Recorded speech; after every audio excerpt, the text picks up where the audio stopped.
I'm David Volk with Chin Music. Today's post, once again, back into the way back machine.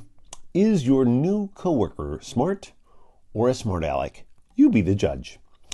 The signs of know-it-all office mates. In much the same way that we can't tell what sort of mental or psychic scars a person has by looking at them, it's also hard to tell your average, everyday, modest cubicle mate from that most annoying of creatures, the office know-it-all. Cerebro insufferabilis. After all, they don't automatically smirk, roll their eyes whenever you talk, or correct everything you say when they first meet you. No, they firmly believe that familiarity breeds intent, which means they're taking at least a few minutes or so to figure out your weaknesses, then waiting until your probationary period has expired and it's too late to ask to change cubicle mates.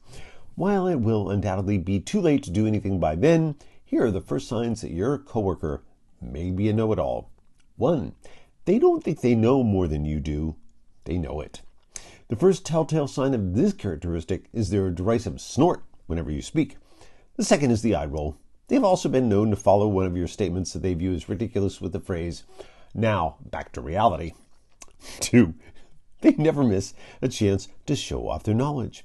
They are always happy to contribute bits of useless trivia to conversation, even if those comments have absolutely nothing to do with the subject at hand.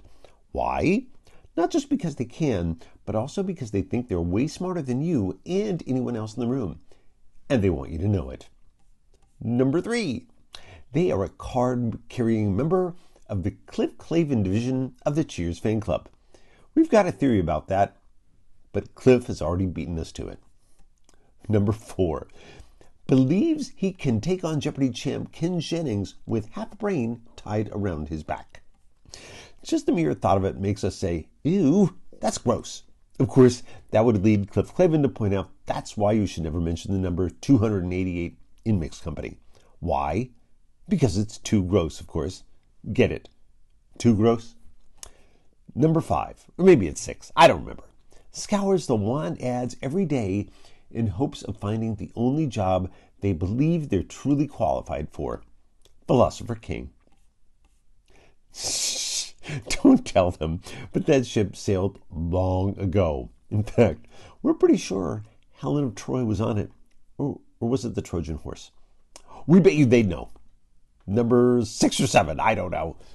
Prides themselves in always knowing what the value of X is, and is always happy to show off their knowledge of algebra at a moment's notice, or knowledge of any other subject for that matter, which you've already gathered by now. The next one believes there are 2 ways to do things, their way and the wrong way. Even if your company has always done things another way that's much more efficient and with much better outcomes, they still know way better than the people running the company. That's why many of them prefer to stay in academia unless they were kicked out for being too insufferable for even their fellow academics. Adamantly insist they're not a snob, it's just that their superior intellect makes it hard for them to deal with the uninformed masses. Can you say delusions of adequacy? And finally, they constantly remind you that they didn't go to college, but they could have. I've been David Volk for Chin Music.